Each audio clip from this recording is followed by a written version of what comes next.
morning and welcome to the VSA Capital 5-Minute Morning Miner on Tuesday, the 24th of March. And of course, we're running up to Easter, not far now. I'm not sure if you're allowed to discuss Easter nowadays. It's a Christian event. No, don't get going on that, Andrew. It's the 5-Minute Morning Miner. Come on, Paul. Morning, how are you? No, I'm fine. Thank you. Fine. And it looks like sun's coming out too. That's good. Oh, Son has got his hat on. Hip, hip, hip, hooray. Right, there's not a lot of news out this morning.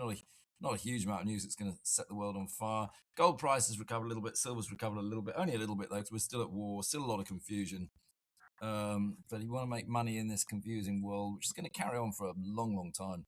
Commodities, energy, and agriculture are where you want your money. Right, Paul, what do you want to talk about today? Oh, we got, first of all, VSA client, the litigation story in Morocco. Emerson had fundraise here. You were more closely involved with that. You want to have a few words to say? Yeah, the wrap closed today. It was about 2.5 times oversubscribed. They just raised £100,000 in that at 2p.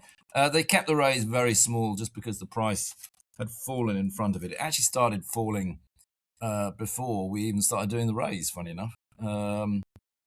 I think it's a difficult one. It's very annoying. But effectively, the buying stopped for some reason a couple of days before we even picked up a phone.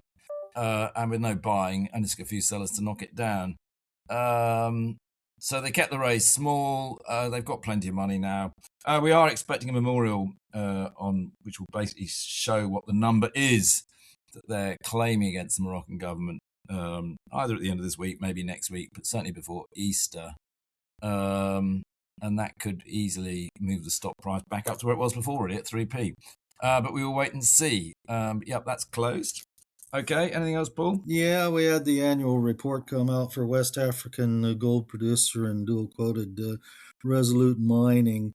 Their revenues, of course, are showing the much better gold price here, $866 million. And net cash position at the year end, $209 million on the production of 277,000 ounces. They have indicated that they're going to produce something in the slightly lower for 2026 overall. It looks like something shy of 265,000 ounces or so in there for this year, this current year. All-in sustaining costs last year, $1,843 an ounce. So net cash, as I say, $209 million, holding very nicely there. They did put it out, improved reserve and mineral resource statement out too in the annual report, 17.6 million ounces. So they are making progress, but they aren't a top performer, I would say, in comparison to some of the other stories out there. Okay, very good. Anything else, Paul? Also wanted to mention we don't talk about fluorspar much, but we had the London quoted Altona put in the final drilling results release on their Monte Muembe fluorspar project in Mozambique, and they will be producing fairly shortly a new mineral resource estimate for this thing here. This report, though, really significant, I would say, in a couple of measures. First of all, good thicknesses of commercial grades in fluorite that they drilled from surface. So we're talking about intervals between 18 and 30 meters thick, running commercial grades of 30% plus in calcium fluoride, but there's also surprisingly enriched in gallium as well, up to 63, or weighted average of 63 grams per ton in gallium. Now, it doesn't sound that exciting until you realize that both fluorspar and gallium are on the critical minerals lists of the USA, the EU, and Australia. So if you got near surface mineable open pit thicknesses of critical minerals, I think the defense departments or defense procurement agencies will be coming to talk to Altoona. Yeah, you're right. We don't often talk about fluorspar. There are a few fluorspar mines around. It's used, isn't it, in steel and aluminium as a sort of flux. And it's part of the uranium processing supply chain as well. Yeah, and sometimes it's used in welding and cement. It's used sort of all over the place, isn't it? One of those Yeah, things we don't talk about a lot, but actually is sort of, it ends up everywhere, which is often true with so many of these metals. You can also, it's like everybody says, tungsten cannot be substituted. It's not totally true that. I mean, tungsten does have the highest melting point and is very hard, therefore, in missiles and things, it's pretty good.